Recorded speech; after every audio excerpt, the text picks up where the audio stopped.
नमस्कार दोस्तों।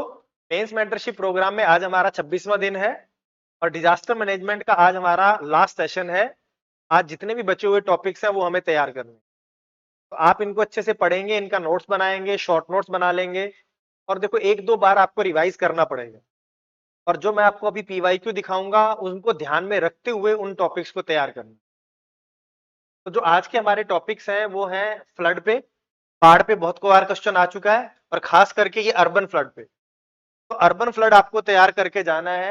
कभी तो वो वेटलैंड के बहाने पूछ लेता है, कभी वो सीधा अर्बन फ्लड पे क्वेश्चन पूछ। तो जो शहरीकरण हो रहा है, शहरों में वेटलैंड का इंक्रोचमेंट हो रहा है लगातार, इसके साथ साथ अदर फैक्टर्स भी हैं, उनकी वजह से यहाँ पर बाढ़ आ रही है, जो आपको पढ़ने होंगे, जो आपको तैयार करने। तो अर्बन फ्लड इंपॉर्टेंट टॉपिक हमेशा ही रहता है, क्योंकि हर साल किसी न किसी बड़े शहर में बाढ़ आती रहती है।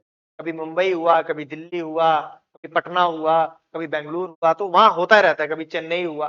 तो इसलिए ये हमेशा न्यूज में रहता है, तो यहां से यूपीएससी क्वेश्चन लेता रहता है। इसके अलावा ड्रॉट पे भी एक बार क्वेश्चन आ चुका है, सूखा है, तो उसको भी आपको तैयार करना है। इसका क्या है, इसके कारण क्या है, इसके प्रकार क्या है, इसका कैसे आप मिटिगेशन कर सकते हो, कैसे इसकी प्रिपेयर्डनेस कर सकते हो। वो जो डीएम साइकिल का अप्रोच है वो आपको यहाँ यूज करना है। और फिर भारत सरकार के क्या प्रयास रहते हैं, वो सब इन सब में तैयार करना है, जो हमने लास्ट सेशन में भी देखा था। इसके बाद देखो आपको ग्लेशियर लेक आउटबर्स्ट फ्लड है, GLOFS। देखो आने वाले समय में इनकी भी तीव्रता बढ़ने वाली है। अभी सिक्किम में तीस्ता नदी में बाढ़ आई थी, वहां पर भी ये कहा गया था कि एक ग्लेशियर लेक पूरी की तरह टूट गई थी, की वजह से ही हुआ। तो ग्लेशियर लेक बन क्यों रही है? ग्लोबल वार्मिंग की वजह से ग्लेशियर पिघल रहे हैं और उसकी वजह से नई नई ग्लेशियर लेक बन रही हैं। और उनकी उनके फटने का हमेशा ही खतरा बना रहेगा, उनके बस्ट होने का खतरा रहता ही रहता है। और इसी वजह से कई सारी बाढ़ हैं जो इससे रिलेटेड है, तो ये भी न्यूज में है, GLOF। तो ये होते क्या है, कैसे ये सब प्रोसेस होता है, ये सब आपको इसमें पढ़ना होगा। ग्लोबल वार्मिंग से इसका लिंक बिठाना होगा, फिर इसके एग्जाम्पल्स आपको तैयार करने होंगे। और फिर वही डीएम साइकिल का अप्रोच अपना के इसका मिटिगेशन कैसे करोगे, प्रिपेयरनेस क्या करना है, रिस्पॉन्स क्या होगा, पोस्ट डिजास्टर आपको कैसे रिकवरी वगैरह करनी है, वो सब इसमें आए। लेकिन ये भी जो GLOF है ये भी बहुत न्यूज में है, अर्बन फ्लड भी न्यूज में रहता है।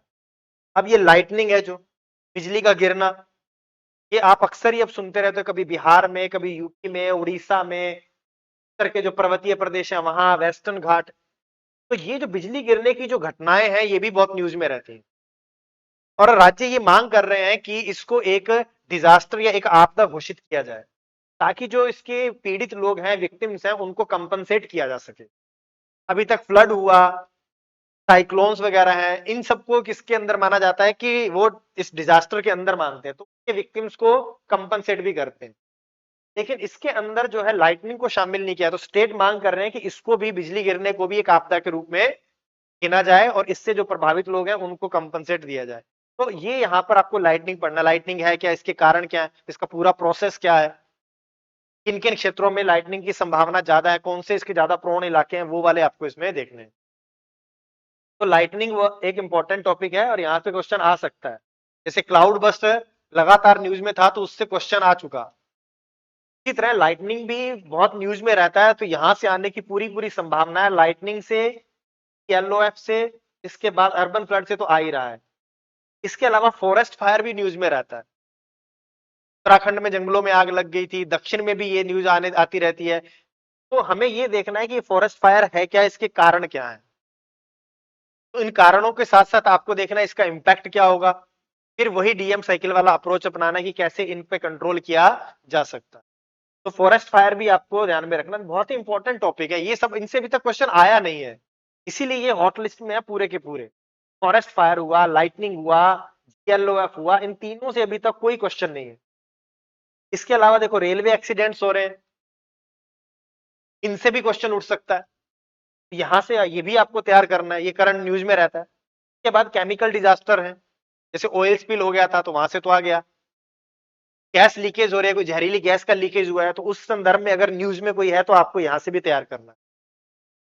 इसके अलावा देखो क्राउड डिजास्टर मैनेजमेंट, भारत में देखो भगदड़ मच जाती है, उससे कितने लोगों की मृत्यु हो जाती है, तो वो भी बहुत न्यूज में है। तो क्राउड डिजास्टर मैनेजमेंट पे भी क्वेश्चन आपसे पूछा जा सकता है। तो ये आप कहां से तैयार करेंगे? ये आर्टिकल से तैयार करो, न्यूज़पेपर में आता रहता है।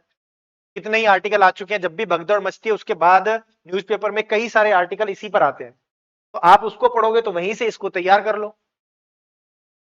तो ये भी बहुत इंपॉर्टेंट है। तो देखो ये क्राउड डिजास्टर मैनेजमेंट हुआ, रेलवे एक्सीडेंट हुए, लाइटनिंग हुआ, फॉरेस्ट फायर हुआ, जीएलओ हुआ, इनसे अभी तक कोई क्वेश्चन नहीं आया है और अब इनके आने की संभावना है यहाँ से, क्योंकि पहले वालों से वो काफी क्वेश्चन अर्बन फ्लड से शायद 2 बार ले चुका है, ड्रॉट से ले चुका है, तो अब ये टॉपिक बचते हैं जिनसे उसे क्वेश्चन लेने हैं, तो इनको अच्छे से तैयार करना है आपको।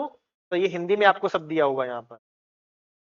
इसके बाद मेंस के कुछ क्वेश्चन देख लेते हैं। देखो देखो पहला क्वेश्चन ये है कि the frequency of urban floods due to high intensity rainfall is increasing over the years. कह रहा है कि जो हाई इंटेंसिटी वाली जो तीव्र वर्षा है वो लगातार बढ़ रही है शहरों में।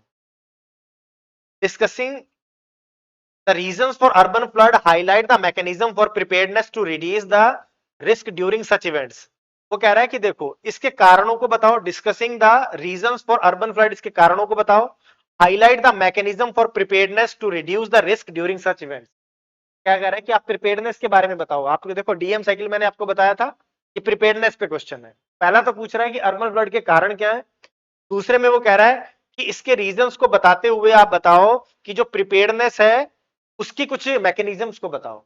तो प्रिपेयर्डनेस में आप क्या क्या करोगे, क्या क्या करने, तैयारी में क्या क्या करना है आपको, के बारे में आपसे पूछा। देखो हिंदी में अधिक तीव्रता वाली वर्षा के कारण शहरी बाढ़ की आवृत्ति वर्षों से बढ़ रही है, तो आपको पहले एग्जाम्पल देने होंगे कि आप उसकी बात से सहमत हो कि हाँ बढ़ रही है, तो आप दिल्ली का एग्जाम्पल देंगे, मुंबई का देंगे, बेंगलोर का देंगे। इसके बाद लिखा है शहरी बाढ़ के कारणों पर चर्चा करते हुए ऐसी आपदाओं के दौरान जोखिम को कम करने हेतु तैयारी के तंत्रों को स्पष्ट कीजिए, कि प्रिपेयर्डनेस की जो मैकेनिज्म है उसको बताइए। तो आपको इसको एक्सप्लेन करना है प्रिपेयर्डनेस को। सॉरी, तो अब देखो अगला कह रहा है सूखे को उसकी भौगोलिक व्यापकता, समय अवधि और धीमी शुरुआत और सुभेद्य वर्गों पर पड़ने वाले दीर्घकालिक प्रभावों के कारण एक आपदा के रूप में मान्यता दी गई है। तो कह रहा है कि सूखे को एक आपदा के रूप में गिना जा रहा है। राष्ट्रीय आपदा प्राधिकरण द्वारा सितंबर 2010 में जारी दिशा निर्देशों के संदर्भ में भारत में संभावित एल नीनो लानिना प्रभावों से निपटने के तैयारी के तंत्रों पर चर्चा। तो देखो इसमें उसने क्या पूछा है कि भारत में संभावित एल नीनो और लानिना प्रभावों से निपटने की तैयारी को समझाइए। एल नीनो से सूखा आएगा, लानिना से वर्षा ज्यादा हो जाएगी, बाढ़ की स्थिति उत्पन्न हो जाएगी, तो इन दोनों की तैयारी के बारे में वो आपसे पूछ रहा है।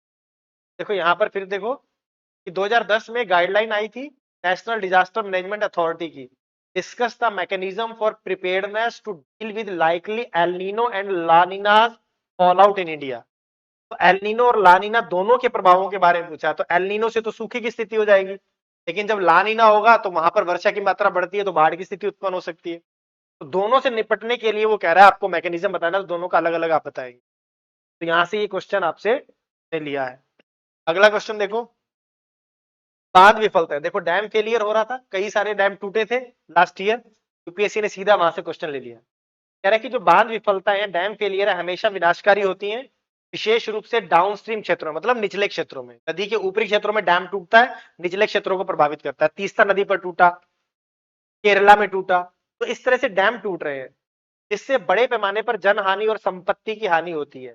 बांध विफलता के विभिन्न कारणों का विश्लेषण कीजिए। 2 बड़े बांध विफलताओं के उदाहरण भी ये तो बता रहा है कि डैम फेलियर क्यों होता है, तो आपको बताना होगा कि डैम फेलियर क्यों होता है, उसके आपको उदाहरण देने होंगे और साथ में संक्षिप्त में लिखना होगा कि कैसे उसको रोका जा सकता है। तो वो सारा इसके अंदर आएगा आपको। ये अभी तक इन क्षेत्रों से क्वेश्चन आए हैं, लेकिन जो बचे हुए सेक्शंस हैं, जो बचे हुए टॉपिक्स हैं, उनको भी आपको अच्छे से तैयार करना, हो सकता है कि वहां से भी क्वेश्चन आ जाए। तो मिलते हैं नेक्स्ट सेशन में। अब हम अगला जो टॉपिक तैयार करेंगे वो करेंगे साइंस एंड टेक्नोलॉजी का। मैंने आपसे पहले ही कहा था कि छोटे छोटे जो टॉपिक हैं जिन पर आप ध्यान नहीं देते हो और लास्ट में वो आप उसे कवर नहीं करते हो, छोड़ देते हो, उनको पहले करेंगे। तो साइंस टेक और साइंस टेक के बाद हम सोसाइटी करेंगे, और फिर इंटरनल सिक्योरिटी, और उसके बाद हम पॉलिटी पर और बड़े सेक्शंस पर आ जाएंगे।